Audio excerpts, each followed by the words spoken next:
Good morning viewers, my self doctor प्रेमिका सैनी। आज हम डीएलएड सेकेंड ईयर के विद्यालय प्रबंधन, संस्कृति और शिक्षक प्रश्न पत्र सेकंड के अंतर्गत आज शिक्षा सचिवालय जो सेकंड यूनिट का पार्ट है, आज हम उसकी स्टडी करेंगे। अब शिक्षा सचिवालय तो हम इसमें एग्जाम्पल अपने राजस्थान राज्य का ही लेंगे। तो राजस्थान राज्य में शिक्षा विभाग के राजस्थान राज्य में जो शिक्षा विभाग है, इसके दो अंग हैं।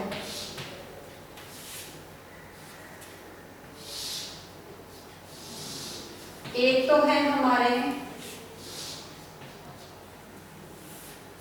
सचिवालय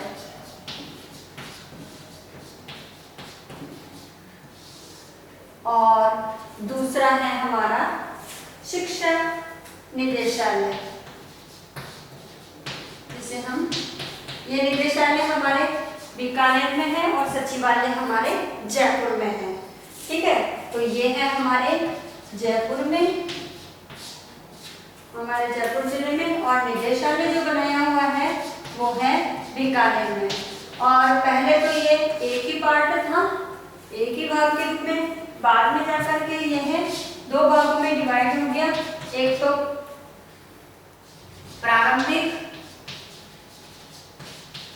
और दूसरा माध्यमिक। तो आज हम इसमें इन दोनों विभागों की डिटेल में स्टडी करते हैं।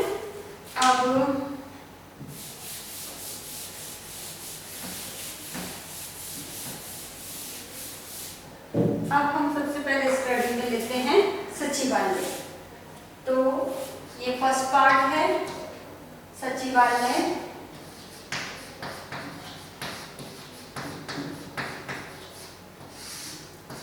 अब इस सचिवालय में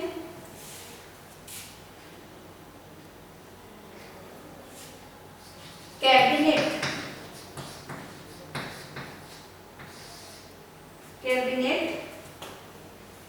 स्तर का, कैबिनेट हमारा दिल्ली में है, तो कैबिनेट स्तर का शिक्षा मंत्री होता है।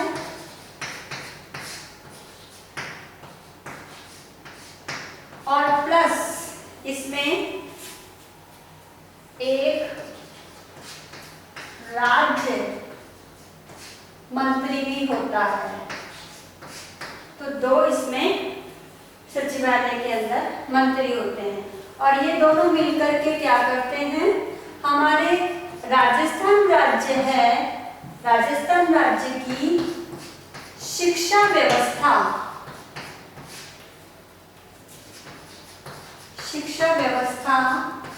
एवं जो हमारा शैक्षिक प्रशासन है, प्रशासन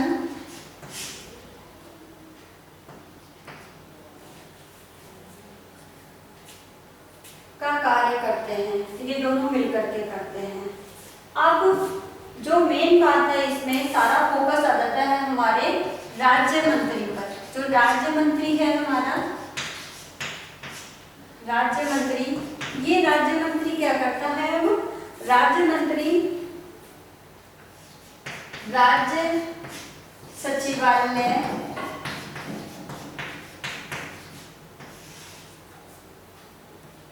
के माध्यम से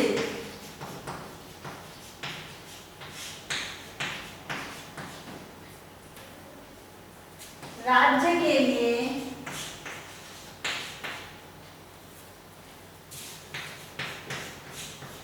शिक्षा की नीतियां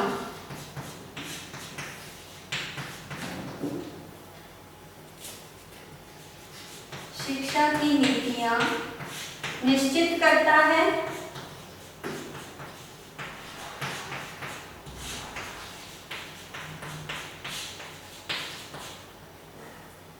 और हमारे जो विधानसभा है, राज्य की जो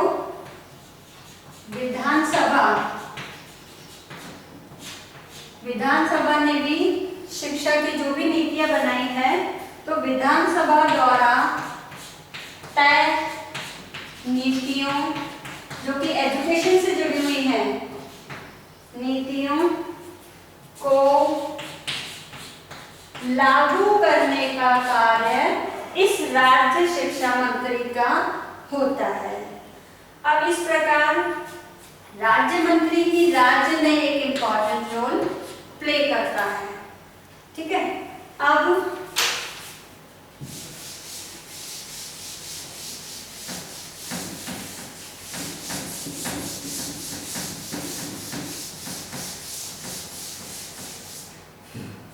हमारा जो शिक्षा सचिवालय है, इस शिक्षा सचिवालय का संगठनात्मक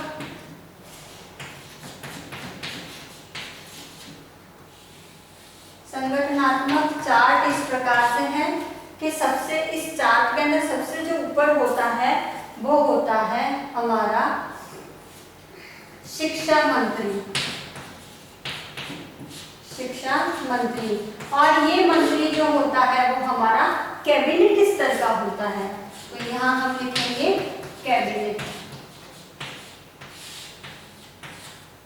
इसके नीचे जो मंत्री होता है वह भी शिक्षा मंत्री होता है, लेकिन वो राज्य स्तर का होता है, ये राज्य का होता है। ठीक है, फिर इसके नीचे होता है प्रमुख शासन सचिव। सबसे मेन इंपॉर्टेंट रोल होता है वो सेक्रेटरी यानी हमारे सचिव का होता है, और ये सचिव शिक्षा से संबंधित ही कार्य को करता है क्योंकि एजुकेशन मिनिस्ट्री है ये। फिर इसके नीचे जो होता है वो होता है उप शिक्षा सचिव, उप शिक्षा सचिव। फिर इसके नीचे भी आता है सहायक शिक्षा सचिव।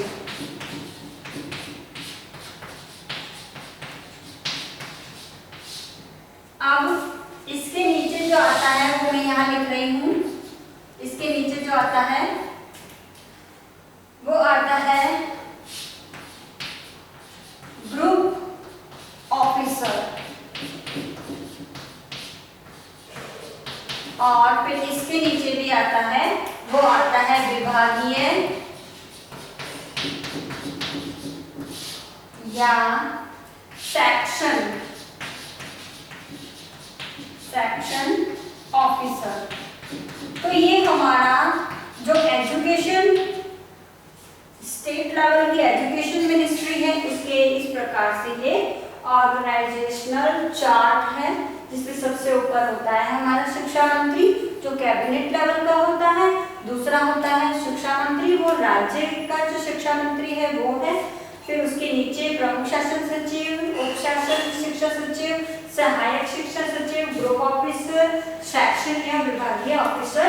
इस प्रकार से ये पूरी हमारी जो है एजुकेशन मिनिस्ट्री वर्क करती है। अब इसमें जो सबसे इम्पोर्टेंट रोल है, अब मैं इसे रब करके फिर आपको दोबारा समझाती हूँ।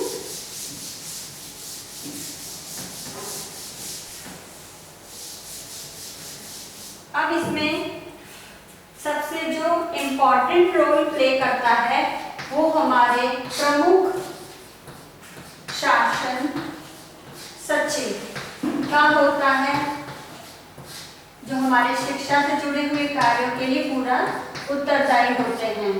अब ये प्रमुख शासन सचिव क्या करते हैं? सबसे पहले तो ये है जो शिक्षा मंत्री है राज्य का, शिक्षा मंत्री राज्य का, जब ये मंत्री शिक्षा संबंधी नीतियां बनाते हैं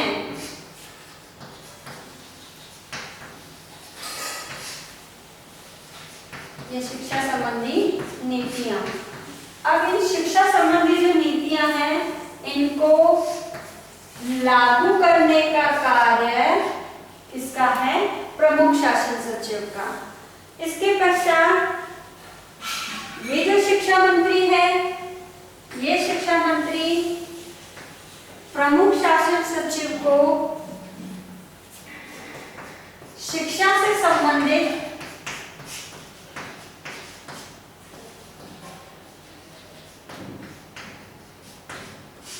शिक्षा से संबंधित जो भी समस्याएं हैं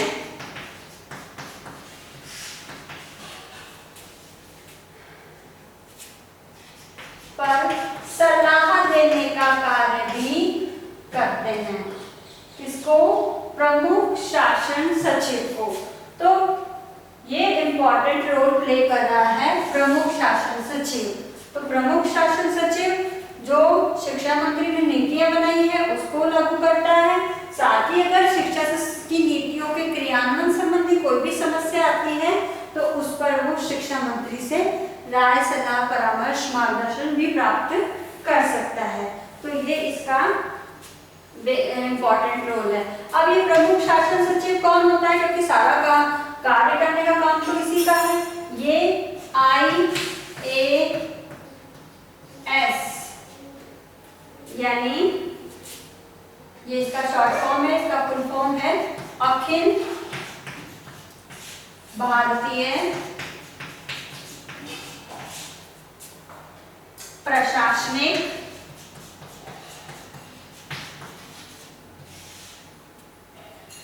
सेवा का सदस्य यानी ये क्या होता है? IAS ऑफिसर होता है, प्रमुख शासन सचिव। ठीक है।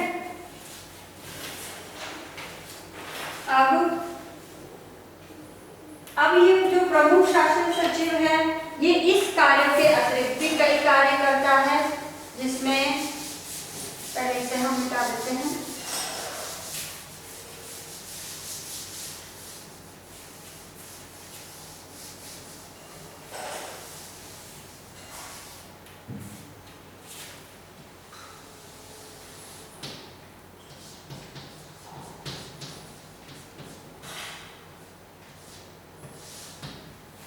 अब ये जो प्रमुख शासन सचिव है ये क्या करता है?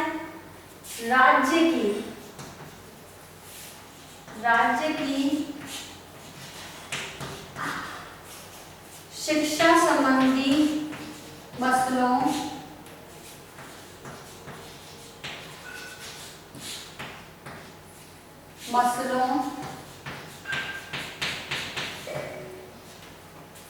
सरकारी नियमों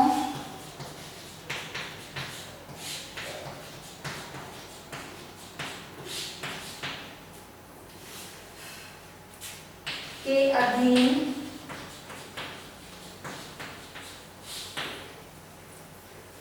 कार्य कराने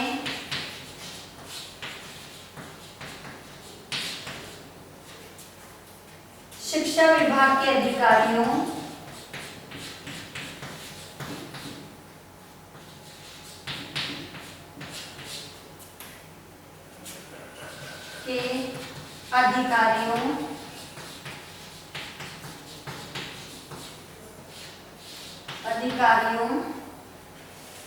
की अनुशासन संबंधी समस्या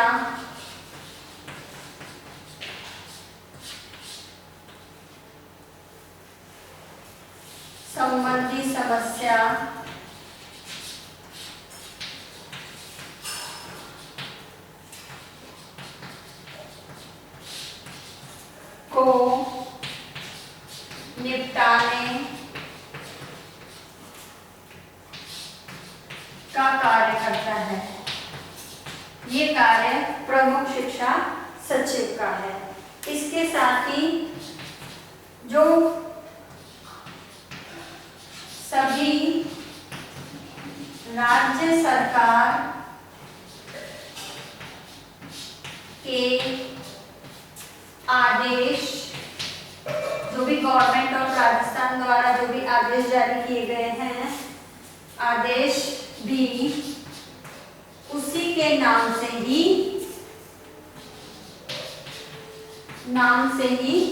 जारी होते हैं, यानी वही उसके लिए सिग्नेचर करता है। उसी के नाम से एजुकेशन मिनिस्ट्री के जो भी आदेश है वो प्रमुख शासन सचिव के नाम से ही जारी होते हैं।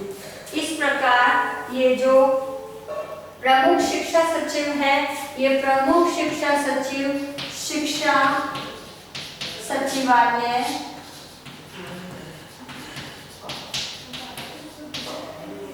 शिक्षा सचिवालय के अंदर ही अपने पद पर विराजमान रहता है, लेकिन जो शिक्षा मंत्री है,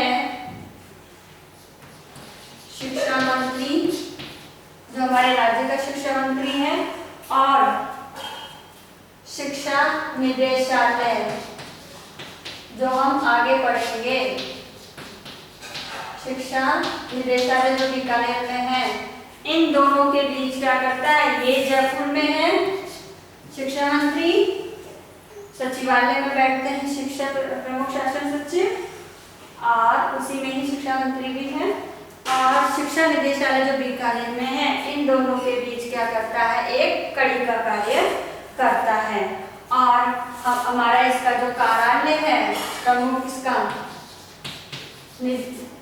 सचिवालय का जो कार्यालय है,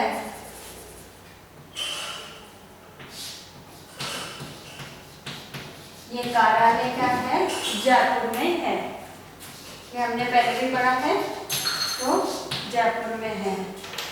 तो आज हम शिक्षा सचिवालय के बारे में ही स्टडी करेंगे। सेकंड वीडियो में हम शिक्षा निदेशालय के बारे में स्टडी करेंगे, जो हमारे राजस्थान की शिक्षा व्यवस्था का एक पार्ट है। अब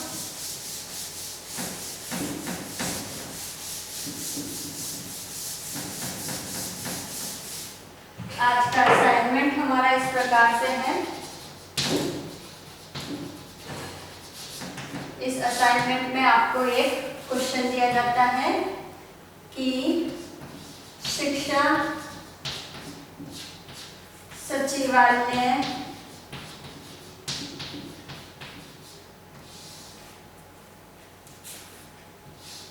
का संगठनात्मक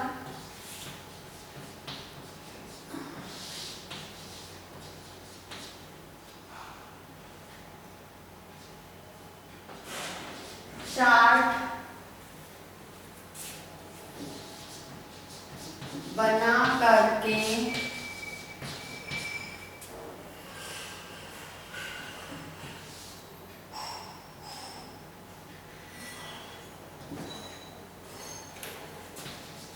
प्रमुख शासन सचिव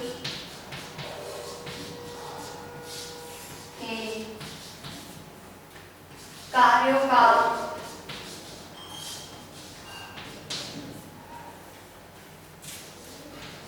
उल्लेख कीजिए।